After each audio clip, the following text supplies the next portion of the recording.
Bueno, hoy seguimos con el tema este de los fundamentos, 5 fundamentos de ayer, del pasado, de la Reforma, pero que son pertinentes para la iglesia de hoy. La iglesia de hoy tiene que cumplir una misión y como ha pasado en muchas épocas, hay momentos en los cuales la iglesia se empieza a desviar y cuando empieza a tomar caminos distintos y lo que logra es llegar a perderse tanto, a diluirse tanto el mensaje que dice Dios, cuando estén tan perdidos que no sepan para dónde ir, pregunten por las sendas antiguas. Y para nosotros las sendas antiguas también tienen que ver con la Reforma Protestante, porque tienen que ver con un legado que nosotros tenemos con respecto a la Reforma Protestante y a esos 5 solas que son parte de esa Reforma. Y no nos olvidemos nunca de que la Reforma es una iglesia reformada, siempre reformándose. O sea, es una iglesia que siempre va acompañando los tiempos, siempre no se queda nunca atrás, nunca se queda en una religión, en una... ¿cómo podríamos decirlo? No se queda hecho una momia en un sarcófago y ahí queda para siempre, y eso es lo que la iglesia siempre pensó, sino que es pensar. Y tenemos esos 5 solas que son los que nos van a llevar a lo largo de estas 6 prédicas, porque vamos a agregar un sola más. Al final, como dijimos, es una iglesia reformada, que siempre se está reformada, y vamos a hacer el último sola, va a ser el solo caritas, o solamente el amor que se entrega. Y vemos esos 5 solas, sola escritura, solamente la Biblia, lo vimos la primera semana que estuvimos viendo esto, la semana pasada vimos sola gracia, y hoy vamos a ver solo por la fe, la semana que viene veremos solo a Cristo, y la otra, solo a Dios, la gloria, que son los 5 solas que la iglesia protestante tiene. Y hoy quiero hablarles de volver a creer, de volver a centrarnos en la fe, solamente por la fe. Y el texto que vamos a usar es Romanos, capítulo 4, versículo 5. Dice, sin embargo, al que no trabaja, sino que cree en el que justifica al malvado, se le toma en cuenta la fe como justicia. Lo que dice acá es que al que no trabaja, al que descansa. La semana pasada hablamos mucho sobre jubileo. Creo que va a ser difícil hacer mejor la prédica que la semana pasada. La semana pasada fue una prédica cuando la estaba editando y cuando estaba volviéndola a escuchar, decía, uy, qué difícil que va a ser predicar algo mejor que esto, porque la gracia fue algo muy fuerte y hubo muchas explicaciones y muchas cosas que creo que nos movieron cosas adentro.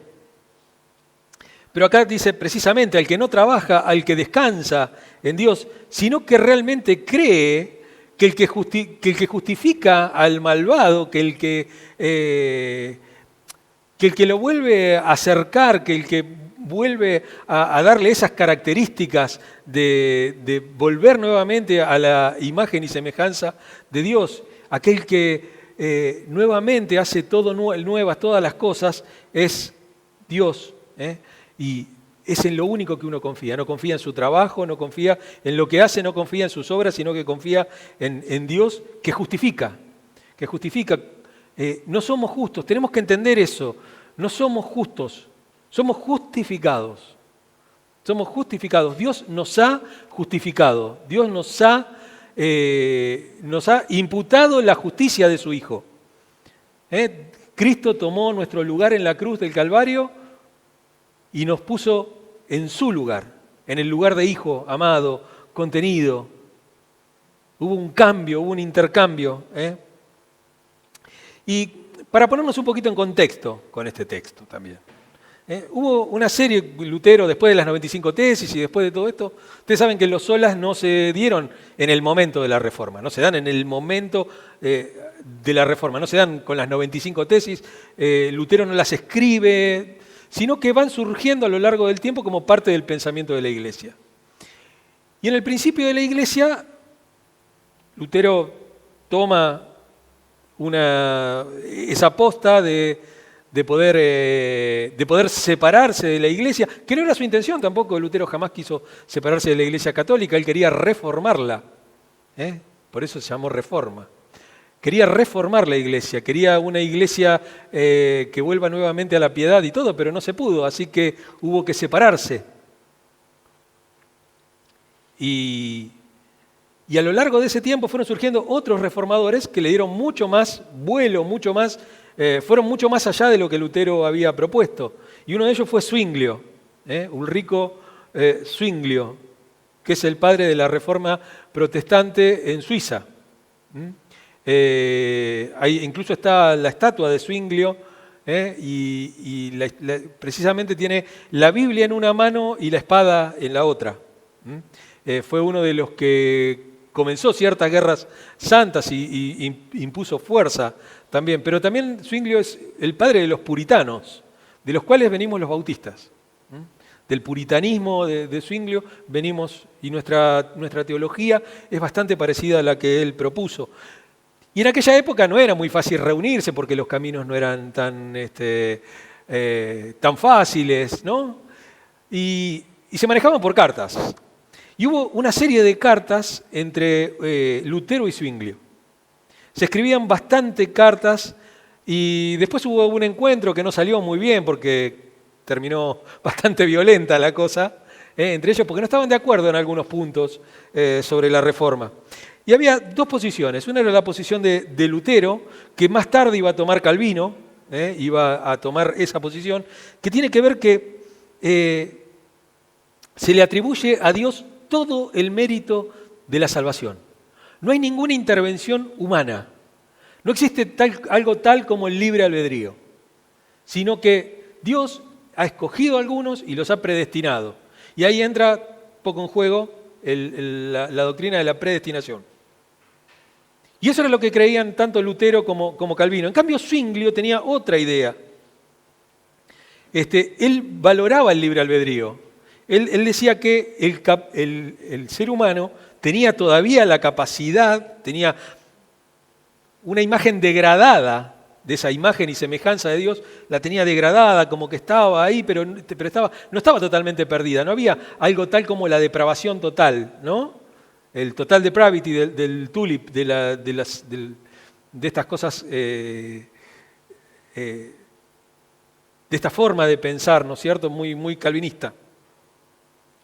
Él pensaba que podía ser una elección propia por la justicia, podría ser una elección por Dios.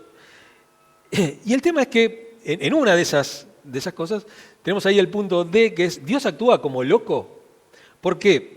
Porque en una de esas cartas Zwinglio le hace una pregunta muy punzante a Lutero. Era un debate esto, ¿no? Si admitimos que Dios elige, ¿cómo evita no tomar en consideración ningún mérito o condición favorable en los elegidos utilizando su presciencia? Lutero dice eso, que es más o menos lo que es parte de la teología bautista, ¿no? Dios utiliza la presciencia y por eso elige a unos, elige a los que saben que van a creer, ¿no es cierto?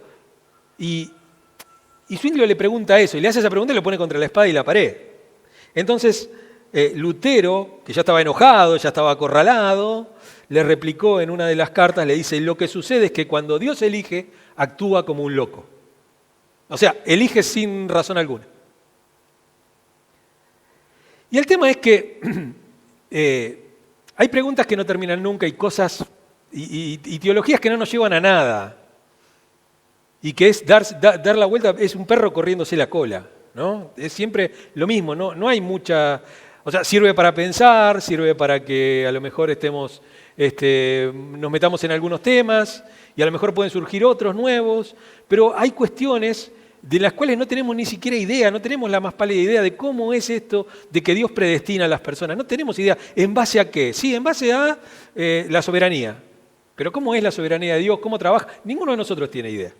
Entonces, lo que le pasa a Lutero cuando dice eso, ¿no? Dice, Dios actúa como un loco, nunca lo incluyó en ninguna de sus obras teológicas, ni nunca más lo volvió a decir, solamente fue un exabrupto de esa conversación. Se enojó Lutero y le dijo eso. Pero lo que trataba de hacer Lutero era cerrar ese tema porque no le parecía un tema que fuera necesario. En todo caso, lo más importante es que la fe sea por la gracia. Que la fe no tenga que ver con la elección del hombre, sino que tenga que ver con la gracia.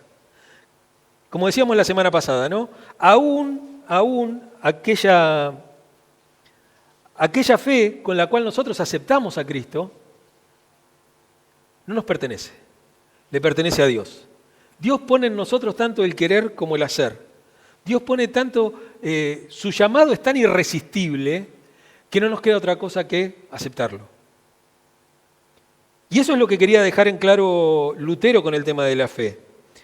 Pero, ¿cómo elige Dios a quiénes generarla, a quién generarle esa necesidad de Dios? Y cómo hay una persona que escucha un mismo sermón y ese sermón le cambia la vida y a otra persona lo aburre o se queda dormido, ¿no? Y cómo trabaja Dios en las personas, en unas y en otras. ¿Por qué esas diferencias? Y es que precisamente eso es lo que Lutero dice, no terminarían nunca las preguntas.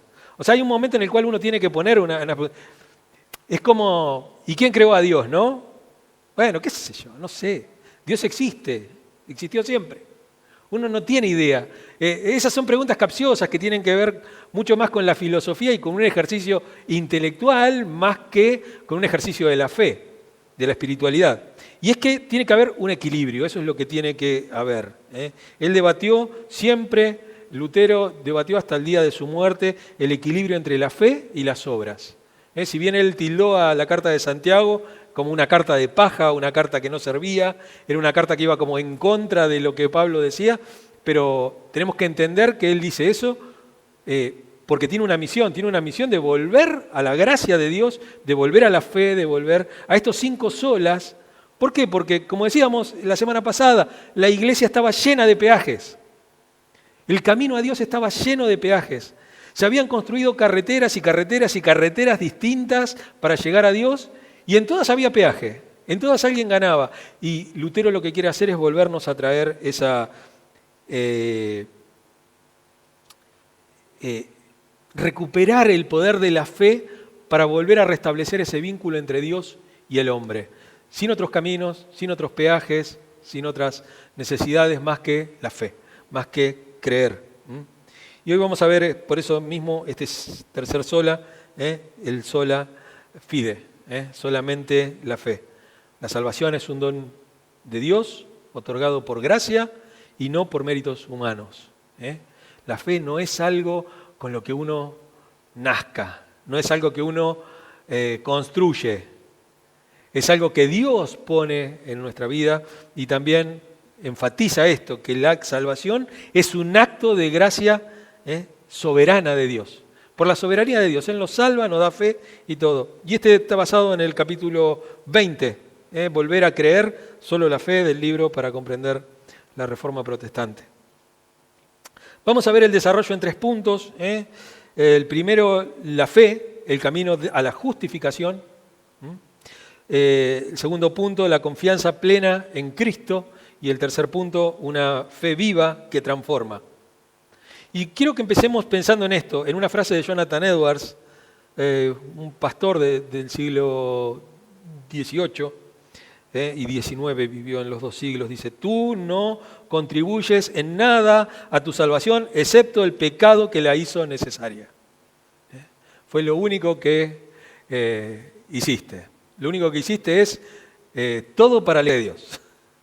Hemos hecho eso, eso es lo que nosotros pusimos de nuestro lado. Dios nos salva, nosotros somos pecadores. Nosotros pecamos para que Dios nos salve. Es lo único que hacemos para eso. Y en el primer punto, en la fe, el camino a la justificación, vamos a leer Romanos 3:28, dice: porque sostenemos que somos justificados por la fe y no por las obras que exige la ley. Por el espíritu de la ley. Por el espíritu de la ley. Por la fe, por la fe. ¿Qué es el espíritu de la ley? Muchos piensan, Espíritu Santo, punto, ahí está. Y no, tiene que ver con la intención de la ley. La intención de la ley es que el hombre sea justo, pero también le demuestra otra cosa, que no lo puede alcanzar. La ley le demuestra que es imposible cumplir todos los puntos de la ley. Y esa es la intención de Dios con la ley. Y la intención de Dios también es que ese cumplimiento de la ley sea la forma en la cual, el carácter en el cual debería tener una persona creada a imagen y semejanza de Dios. Pero no se puede alcanzar solo, entonces tiene que ser un acto creador de Dios, tiene que ser un acto, primero, que nos lleve a reconocer la necesidad de Dios, la necesidad de un Salvador. Cuando uno se pone a ver qué cosas dice la Biblia que es un justo, uno dice, yo nunca puedo alcanzar eso. Entonces me podría hacer dos cosas, me puede hacer o bajar los brazos y decir, bueno, nunca lo voy a alcanzar, me quedo así, bienvenido a mi boleto al infierno, o busca un Salvador. Y dice, existe un camino, y ese camino es Cristo. Entonces uno está buscando cómo ser salvo. Y si uno tiene atento el oído, escucha el llamado de Jesús, escucha el llamado a la salvación. Y uno tiene que reconocer esa necesidad, porque la doctrina de la justificación por la fe sola, sin las obras de la ley, es el fundamento de la salvación. Y también es otra cosa, es estirar la mano. Estirar la mano para recibir el regalo de Dios. No es ni merecer el regalo, ni cumplir años, ni un aniversario, ni ponerse bonito, ni nada. Es simplemente estirar la mano. No hay nada que pueda hacernos ganar el favor de Dios. El regalo de Dios está ahí para nosotros. Y como ejemplo, ¿no? Uno puede ver un abogado, un fiador, un sustituto, todas esas cosas juntas. Ustedes saben que, por ejemplo, para pagar una fianza, para poder salir de la cárcel o para poder mantenerse libre durante el juicio, uno tiene que pagar una fianza. Bueno, existen algunos que son fiadores, que vos pones en, tu casa como garantía y ellos te dan la plata para que vos, y te escapás, obviamente se quedan con tu casa. Y el juzgado se queda con la fianza. Pero acá la fianza la pone Cristo también. También pone la sustitución. Al que no conoció pecado por nosotros, Él lo hizo pecado para que nosotros fuésemos hechos justicia de Dios. Hubo un intercambio ahí. Pero también es nuestro abogado. Y imagínense que uno está en un tribunal y está acusado de un crimen que obviamente cometimos. Porque el pecado está ahí, está delante nuestro, no lo podemos. No podemos decir, no, pero yo era bueno. Yo no merecía tanto el infierno como esta gente de acá que no venía a la iglesia. Y el juez necesita una prueba de nuestra inocencia. Pero no existe tal prueba. Porque nosotros no somos inocentes. Ese es el tema. De repente alguien entra y presenta pruebas irrefutables de que nosotros somos inocentes. Y viene y trae todo el dinero de la fianza. Y dice, yo doy fe que esta persona es inocente. Yo me ofrezco a pasar la cárcel en su lugar. Es eso lo que hace, así es como funciona la justificación. No hay mucho para explicar. Porque son cosas muy difíciles, porque son cosas muy complicadas y que tienen que ver con acuerdos internos de la Trinidad, en todo caso. Dios Padre, Dios Hijo, Dios Espíritu Santo arreglaron sus cosas ahí. Che, ¿cómo hacemos para salvar a la humanidad? ¿Cómo hacemos para salvar al hombre? Dice el profeta Isaías, ¿quién irá por nosotros? Heme aquí, envíame a mí. Y muchos le atribuyen esa frase al profeta, pero también está quienes creen que eso es una conversación interna entre la Trinidad, entre el Padre y el Hijo. Bueno, ¿quién irá por nosotros? ¿Quién va? Heme aquí, envíame a mí. La voz del Hijo, ofreciéndose para entrar en la humanidad y lograr la salvación. Y a cada punto le puse una frase de un reformador. Y esta es de Juan Calvino, dice: la fe no consiste en ignorancia, sino en conocimiento. No tiene que ver con no saber, no tiene que ver con elegir como loco tampoco. Tiene que ver con conocer, comprender y aceptar. El segundo punto es la confianza plena en Cristo. Y dice Efesios capítulo 2, versos 8 y 9, que fue el texto que vimos la semana pasada como texto base, dice: porque por gracia ustedes han sido salvados mediante la fe. Esto no procede de ustedes, sino que es el regalo de Dios, no por obras para que nadie se jacte. Tenemos que entender que no es un multiple choice, no es un papelito a llenar. No es solamente un asentimiento intelectual, que uno dice: ah, sí, la verdad que sí, tiene razón. Esta es la respuesta correcta, este es el camino, esta es la verdad, esta es la vida. No es un asentimiento intelectual, sino que es una confianza total en la obra redentora de Cristo. Por eso hay esa necesidad que dice Calvino, de conocer y saber. No es por ignorancia, es por conocimiento. Es saber, es experiencia, es experimentar la gracia de Dios todos los días. De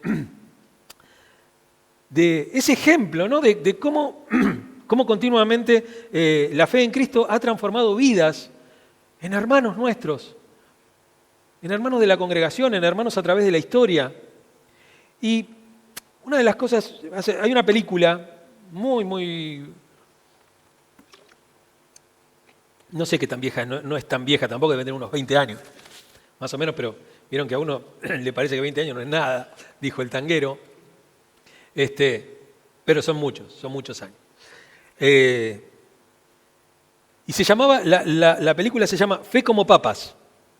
Así, tal cual se llama. Y era un hombre que tenía un campo y tenía distintos sembradíos, y la mayoría de las cosas que sembraba no le estaban dando resultado y estaba a punto de perder el campo. Y lo que hace él, hace una jugada de fe, y dice: voy a sembrar algo que me puede dar buenos dividendos. Pero el problema es que no voy a saber si esto resulta hasta el día que yo coseche. Entonces siembra papas. Cualquiera que haya visto un sembradío de papas, las papas no se ven. Se ven las plantitas por arriba. El tema es si vos sacás después son todos papines, o si hay papas grandes, o si da mayor. Uno no ve lo que va creciendo. Bueno, finalmente la película sale bien, obviamente, termina, ¿no? Él tiene una fe, pero siempre me gustó esa imagen de la fe como papas, ¿no? Porque uno no ve crecer el fruto, uno ve crecer hojas, ve crecer otras cosas que no tienen que ver con la planta, pero los verdaderos frutos están abajo de tierra, no los vemos. Pero nosotros confiamos en que las papas crecen por abajo de la tierra.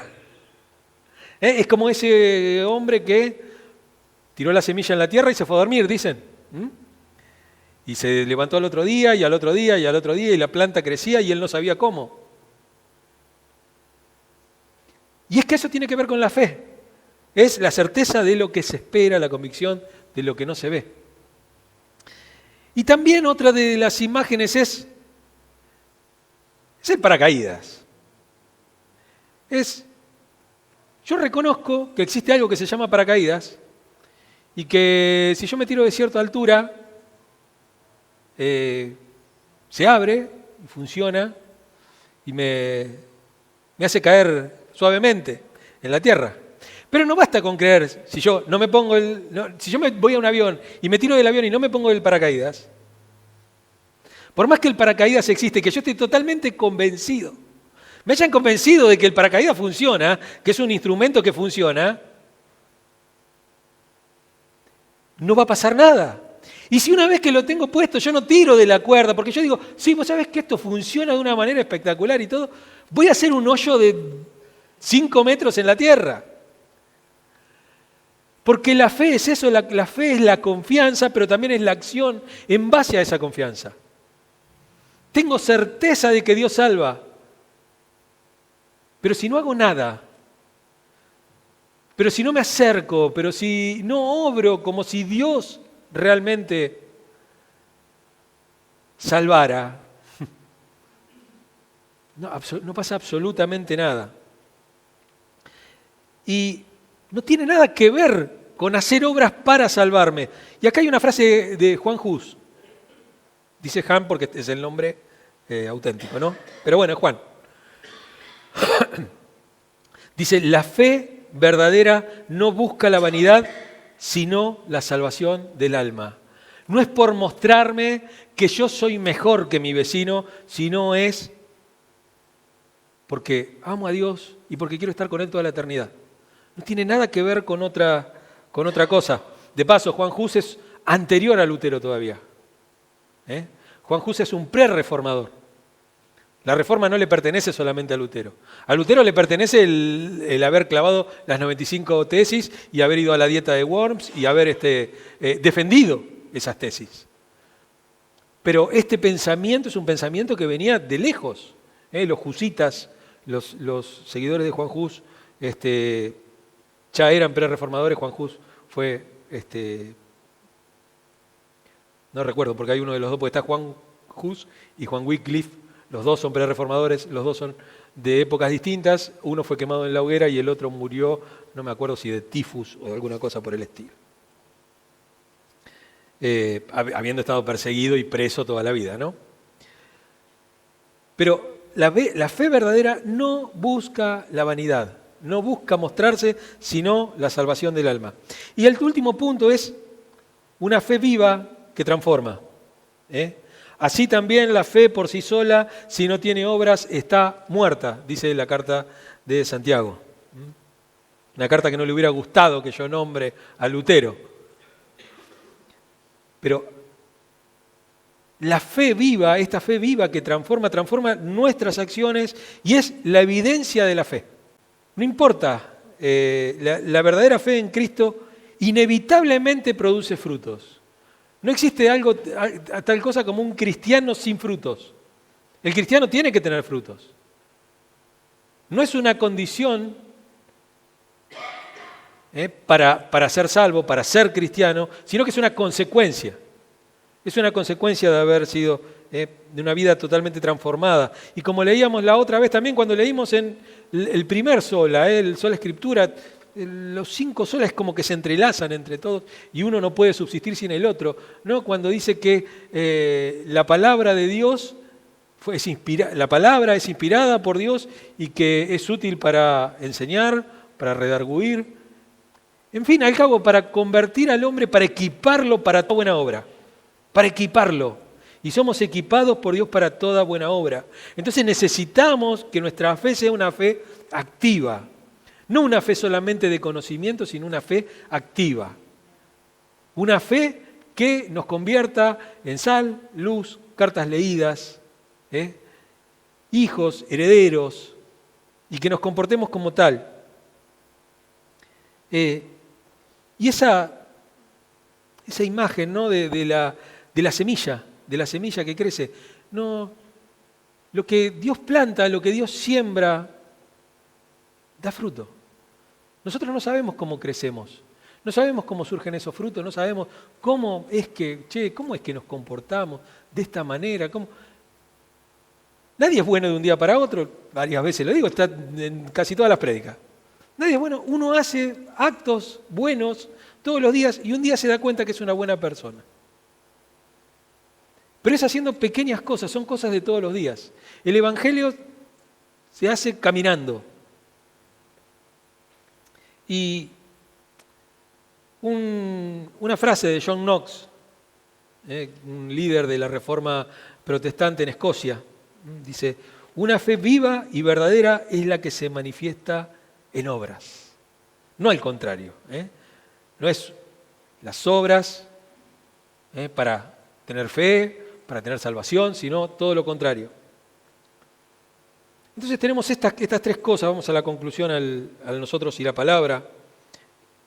Esos 3 puntos, ¿no? principales, la justificación por la fe solamente, No por nada que hagamos, no por nada que tengamos, Dios no nos elige, no sabemos por qué nosotros decimos, Dios nos elige en base a su soberanía. Hay algunos textos que nos dicen que, no sabemos, cuando habla de Jacob y Esaú, a uno aborrecía, al otro amé, y ninguno de los dos había nacido para hacer nada bueno, ni malo. Y sin embargo eligió a uno y dejó al otro, ¿no? Pero nosotros sabemos que es por la soberanía de Dios, pero no tenemos ni idea cómo funciona la soberanía de Dios. Nadie puede atribuirse tal cosa como saber cómo funciona la sabiduría de Dios. Estamos frente a un ser no superior, al único ser del cual emana la vida y emanan todas las cosas. Estamos frente al sustentador de todo el universo, de todo lo que existe. Estamos frente a esa persona. Pero no tenemos ni idea cómo es. Lo poco que sabemos es cómo Él se comportaría si fuera un hombre en la tierra. Y eso nos lo demostró por medio de Jesús. Por eso necesitamos examinarnos en nuestra fe. Examinar nuestra fe, ver cómo estamos. ¿Realmente nuestra fe es por amor a Cristo o es porque me quiero mostrar mejor ante los demás? Pienso que así me gano un terreno más grande en el cielo. Y cuando examinamos nuestra fe también tenemos que renovar nuestra confianza en Cristo. ¿Estás confiando en Cristo? ¿Estamos confiando en Cristo? ¿Estamos caminando en Cristo? ¿Realmente sentimos que nuestra única defensa, lo único que nos separa de la muerte, lo único que nos separa de la enfermedad, que lo único que nos separa de los peligros, de lo que nos separa de tantas tristezas y de tantas cosas, es nuestra confianza en Cristo? Que lo único que nos puede dar aliento, que nos puede dar consuelo es el abrazo de Cristo. ¿Sentimos eso o sentimos simplemente que Dios es un amuleto? Que Cristo es un amuleto. Que Cristo es al que corro cuando tengo un problema y ya la regué. O es alguien en el cual yo camino confiando constantemente, porque sé que Él vive y que está conmigo todos los días del mundo porque es su promesa. Y yo creo en esa promesa y confío en esa promesa y camino en esa promesa. Y eso es lo que me lleva a un compromiso, a comprometernos a vivir una vida que evidencie nuestra fe. Tu vida no puede ser igual que antes que creyeras. Tu vida no puede ser igual que antes que fueras cristiano. No podés confiar en las mismas cosas. No podés tratar de hacer todo con tus fuerzas. Tenés que descansar, tenés que entrar en el jubileo. Tenés que entrar en ese tiempo, en ese sabbat, en ese descanso que fue hecho para vos. No vos para eso. El sábado dice, no fue hecho a causa del hombre. El hombre no fue hecho a causa del sábado, sino el sábado a causa del hombre. Por eso necesitamos pedirle a Dios que fortalezca nuestra fe y nos guíe a vivir una vida conforme a su voluntad.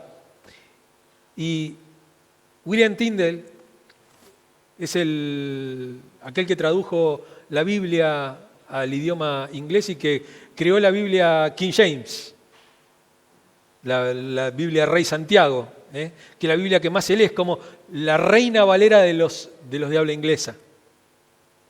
Él fue uno de los que hizo eso. Él dice, la fe es una confianza firme en la misericordia de Dios. No en nuestras cosas, no, en la confianza en la misericordia de Dios. La confianza en la misericordia de Dios. En que si nosotros buscamos a Dios, siempre vamos a obtener de Él misericordia. Porque nuevas son sus misericordias cada mañana. Por eso necesitamos volver a recuperar estos puntos, ¿no? Volver a creer en ellos, volver a creer solamente por la fe, solamente por la gracia, solamente la Escritura es la regla de fe, solamente Cristo es el mediador entre Dios y los hombres y solamente hacemos todo lo que hacemos para la gloria de Dios. Amén.